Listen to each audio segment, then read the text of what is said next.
Thank you, everybody. How you doing? Good. Hi, Mom. I say, hi, Jazz.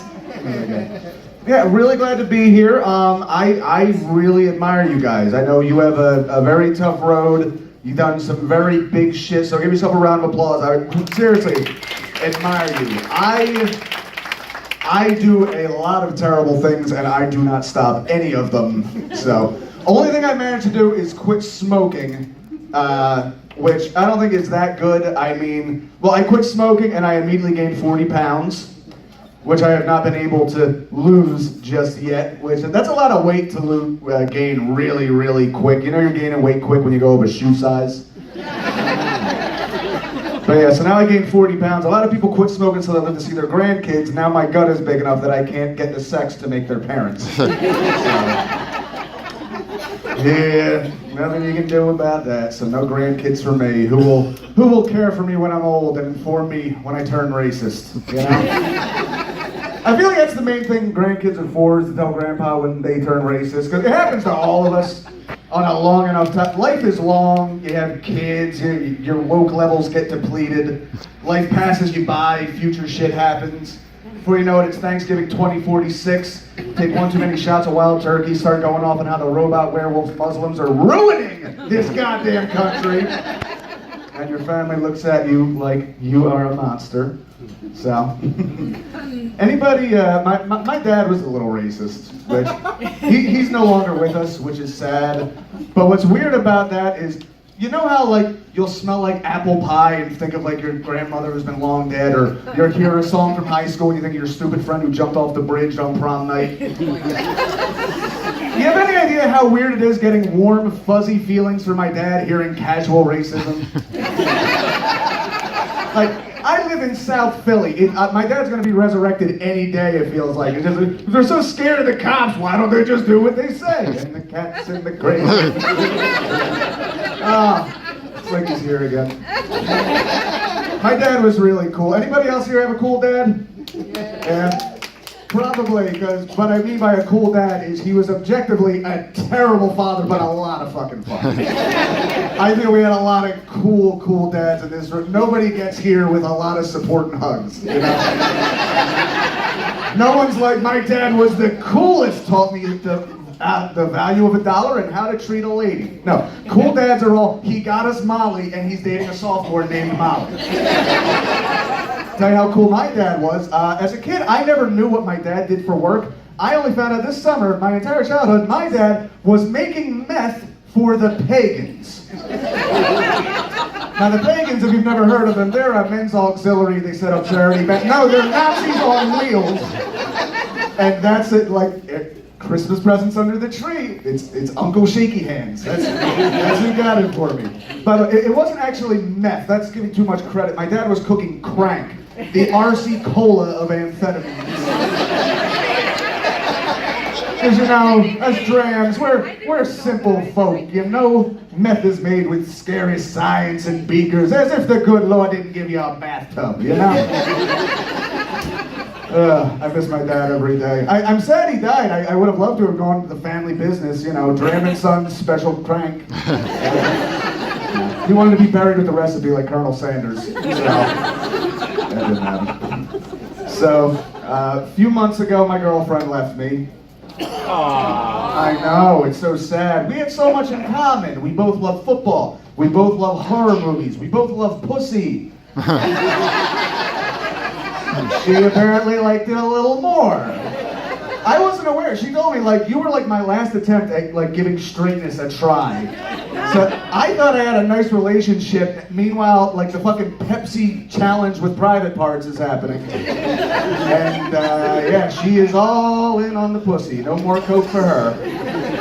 So gentlemen, if you meet a young Puerto Rican girl, we're all dating Puerto Ricans, aren't we? If you meet a young Puerto Rican girl named Angie, I'm sorry, I ruined that for all of you. I feel like I was the field goal kicker for Team Man, down by 2, 1 second left on the clock, and I just shanked it for all of us. Actually, that metaphor doesn't make sense because it's not like, oh, we lost to the Falcons. It's we lost to the Falcons and now they don't play football anymore. The Falcons are a women's basketball team now. So, she's done with penises, and I find that sad because I think I have a nice one, you know? I keep it clean. Actually, you know what? I'm circumcised, and I don't like that. Can I get a round of applause, people who are circumcised? Okay, that's a decent amount, but very glad none of the women clapped. Not a big Somali crowd.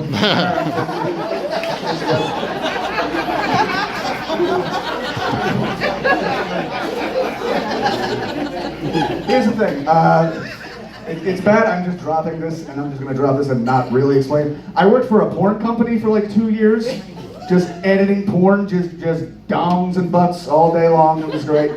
But right now, the new trend is uncircumcised penises are in. It's like actors. We don't have manly men anymore, so that's why all the big action stars are from like Europe and Australia. Same in porn. Uncut dicks are in, and honestly, it makes me feel a little jealous because mine looks nothing like these guys. Aliens. These guys, it looks like a shake weight attached to a swarthy man. And I have sensitivity issues with like finishing sometimes, and these guys don't seem to have that problem. Like you really think about it, you're supposed to have a hood over the top, and mine's just been like dragging against denim for 30 years. Like a hobo bindle just dragged across the desert. Like, that's gonna have an effect, you know? And it looks so much different. You pull back the skin on not me. You pull back the skin on an unclipped dick and it's all like red and juicy and shiny. Like the sun beating off a dolphin as it jumps out of the sea. And mine's like discolored and callous, like B.B. King's thumbs. Man, I feel like I got ripped off. Sliced off. So yeah, that girlfriend left me. The girlfriend before that cheated on me, which I didn't think would happen. The girl I dated for 6 years was in a wheelchair.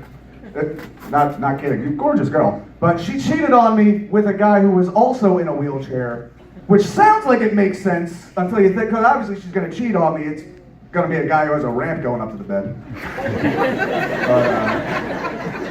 I wasn't sure what to do about this, because typically somebody fucks your girlfriend, what are you going to do? You're going to fuck them up. This guy's in a wheelchair. I mean, for one thing, I'm going to kick his ass. I can't kick his ass, motherfucker won't feel it, you know. Beat him about the shoulders a little bit. So I just came to terms, like, I'm gonna have to fight this guy at some point, you know? I'm gonna see him on the street, he's gonna be rolling towards me, and I'm gonna throw a roundhouse kick for 2 reasons. Number one, if you have to fight a handicapped guy, like, no one's on your side, be a dick, use your legs.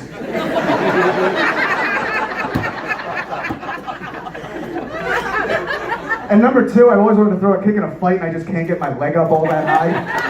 You know? Besides, he's already paralyzed. I can't ultra paralyze. It's like chicken pox, you know? It's what you get at once. You know? So as you might have guessed from this, I'm a bit of a romantic.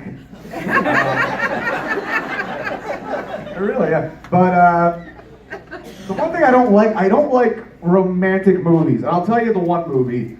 Titanic is probably my least favorite movie of all time, because every girl I've ever dated, it's like it's their entire idea of what romance is. That is the least romantic movie ever fucking made, and it's terrible. And I'll tell you why.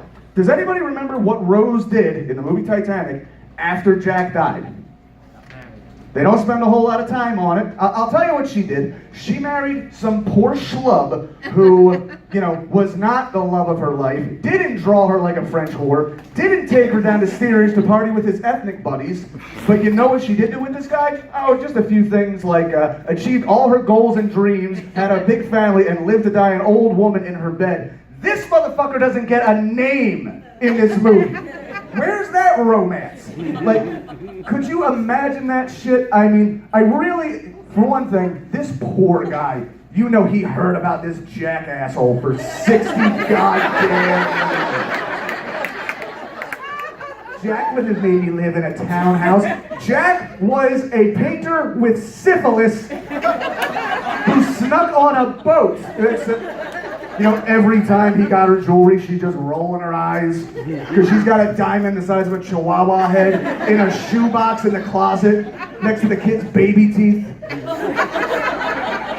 I really like to imagine the end of that film, and I'm sorry if I'm spoiling a 20-year-old movie, you should watch more movies, but it implies at the end that she dies and she's back on the Titanic and everyone who was there is there, and up at the top of the steps is Jack, and she climbs up and she kisses and everyone claps. And I like to imagine 5 feet off camera is her husband of 60 fucking years that's been waiting for her in the afterlife, holding a bouquet of flowers and weeping because he's been stood up at the eternity prom for a guy she spent a weekend with. You break down this romantic story of our time, it's the story of grandma fucked a hobo on a boat once. I'm Jesse Draham, thank you.